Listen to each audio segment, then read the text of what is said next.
Hi, a film I watched last night was Ed Wood's 1954 film Jailbait, referring not to what you think, but to the practice of carrying an unlicensed firearm. It's a film noir of a particular vintage where Don Gregor, the son of the noted plastic surgeon, has fallen in with a bad crowd, namely local gangster Vic Brady, and having already been booked for carrying an unlicensed gun, embarks with Brady on a robbery to steal the payroll from a theatre venue. However, the whole thing goes wrong. Brady shoots a witness, whilst Don actually kills a security guard who turns out to be an ex-cop. Brady goes on the run, but though Don goes on the run, but Brady has plans of his own involving the plastic surgeon father, and there's various other events that occur within the running time.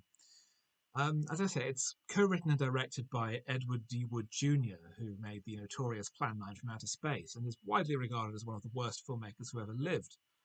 Shockingly, I found this film to be surprisingly competent. It does have his usual strange turn of dialogue, his his ear that sounds a little like it's written by AI, where you can get the sense of the line from what people are saying, but it's like it's been mangled in some unspecified way, as though it's been put through 7 different language filters before reaching English.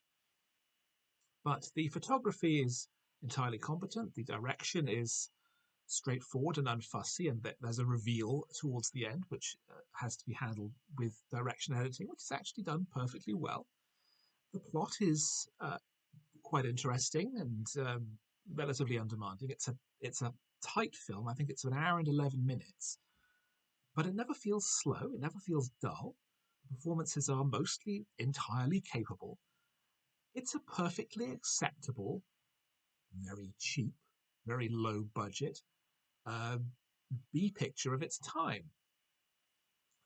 One thing that really sticks out is the decision to fill out the running time by including a minstrel number from a film that was made about 10 years earlier, to which the rights had been purchased and edited into this film as an example of something that's being performed at the theatre that's going to be robbed.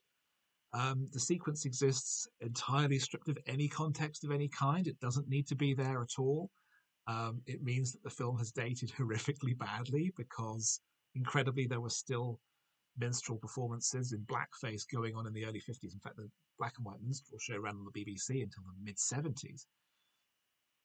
Um, so it's just another example, I think, of Wood cobbling films together from bits of stock footage to which he happened to have access. That aside, it's an entirely competent movie. It has a nice tone to it. I like that it's set entirely at night, even though it's over the course of several weeks. It gives it a nice tone. There's a final shootout by a swimming pool, which is visually quite engaging. Wood had a knack for ideas, for coming up with concepts that would grab audience interest and attention.